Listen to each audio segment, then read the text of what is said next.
কেউ যদি আপনার কাছে হঠাৎ করে এসে টাকা ধার চায়, তখন আপনি কি কি জিনিস করবেন শুনুন। প্রথমত আপনি যেটা করবেন সেটা হলো, সেই ব্যক্তিটি আপনার অনেক দিনের পরিচিত কিনা সেটা আগে আপনি জানবেন। অল্প দিনের পরিচয় হলে টাকা ধার দেবেন না।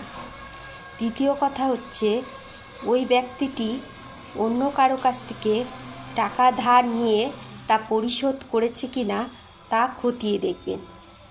দ্বিতীয় নাম্বার কথাটি হচ্ছে, যদি সেই ব্যক্তি সম্মানীয় এবং সৎ লোক থাকে এবং বিশ্বাসী লোক, অবশ্যই টাকা ধার দেবেন। যদি সে ব্যক্তি অসৎ লোক হয়, কোনোভাবে জানতে পারেন, কখনোই টাকা ধার দেবেন না। টাকা ধার দেওয়ার আগে যে ব্যক্তি আপনার কাছে টাকা ধার নিতে আসবে, প্রথমেই তাকে হ্যাঁ অথবা না বলবেন না। চতুর্থ নাম্বার হচ্ছে, যে ব্যক্তিটি আপনার কাছে টাকা ধার নিতে এসছে, সেই ব্যক্তিটির খতিয়ে দেখবেন টাকাটা কি সত্যিই তার প্রয়োজনীয় কাজে লাগবে নাকি অন্য কাজে। যদি বিশেষ প্রয়োজনের কাজে লাগে জানতে পারেন, তবে অবশ্যই দেবেন। টাকা ধার দেওয়ার সময় আপনি কিছু প্রমাণ রেখে দেবেন। পঞ্চমত, যখন আপনি টাকা ধার দেবেন, তখন আপনি আপনার কাছে কিছু প্রমাণস্বরূপ কিছু রেখে দেবেন, যাতে পরবর্তীতে সে অস্বীকার না করতে পারে।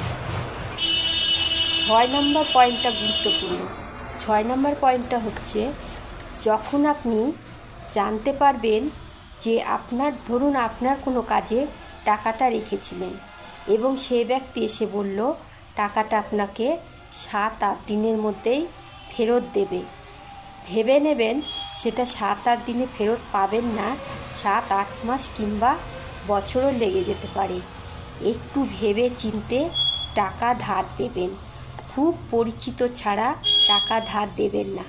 আর আপনি যদি নেহাতই না পারেন দিতে, তবে তাকে রুষ্ট ভাষায় বলবেন না, মিষ্টি কথায় তাকে বুঝিয়ে দেবেন আপনার সমস্যা আছে, টাকা ধার দিতে পারবেন না।